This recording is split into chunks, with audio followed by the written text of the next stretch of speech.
Okay, I am here with Scottie Hughes, and I've been called one of the hardest working bloggers in the blogosphere by some very nice people, but I've watched you at CPAC every year, and you are constantly chasing the story.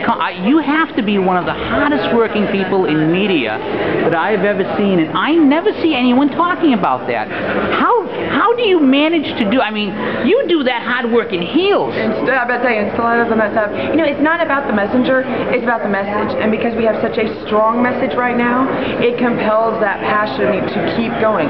We have to get the word out. We have to talk to people, and you can't say the same thing. So it's constantly looking for a new twist to reach out to another individual that's not a part of us yet, that does not understand why being conservative is important, that does not understand why it's important to preserve our rights and fiscal responsibilities in this country. So I have to go and find another way to get that person. And that's mainly my motivation.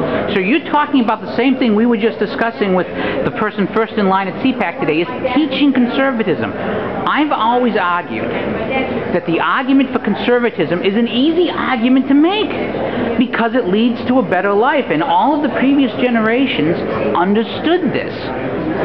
But it seems that people are afraid to make that conservative argument because people in the mainstream media might make fun of them.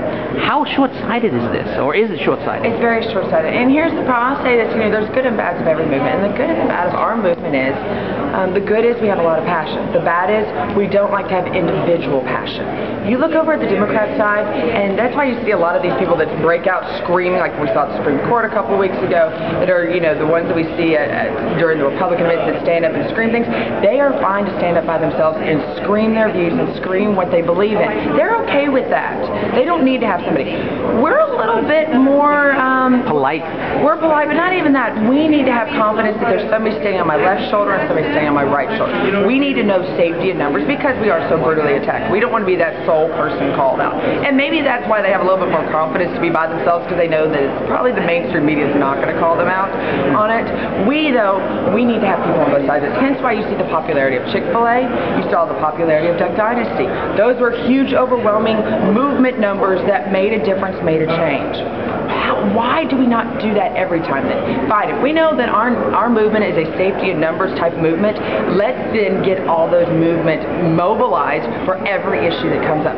We should have been Arizona and backed up the state legislatures on their vote last week when it talked about preserving small business rights to turn away customers because they did not believe on them or religious beliefs. We needed just as many people who wrote letters to A&E about Duck Dynasty and Phil, which was correct, to be in Arizona doing the exact same thing. And I guarantee the people would be able to fight whatever the Super Bowl tried to put on or whatever the Major League Baseball tried to put on Jim Brewer. Well, I thought the argument is easy, that the Democrats obviously were using the Obamacare playbook where you had to pass a law in order to read it, and they never read that law. I mean, it was 2 pages. I read it, and I did not see anything that our friends on the left were seeing in there. I want to ask you a question about CPAC this year. What has been the most interesting thing you've seen so far? There's lots of interesting things that are going on here. Obviously, yesterday there was a lot of great speeches. I think, so far I was a little surprised. Governor Christie actually had a couple lines that I actually liked of his. And I think my favorite line that came out of yesterday was President Obama, why are we paying you? Because why are we paying the man at this point? What has he done to benefit this country? But the good news is the new law in America is, I guess, the less you work, the more you get paid. So at that point, he does deserve the salary. Maybe he's getting his own form of entitlement and welfare. Unfortunately, it's also the commander-in-chief, and he's destroying our military, and he's sacrificing those hard-working individuals, our money, to buy off votes for his future friends and cronies. And Scottie, where can people find you today? Well, today you can find me here in Washington, D.C. I'm actually traveling home to do a school fundraiser for my child's school, but I go to tpnn.com. We've got lots of great videos. Donald Trump yesterday, so go watch the Trump video. We revealed something that not many people knew about. So they find you during the week at tpnn.com. And thank you so much. And I want to point out something else.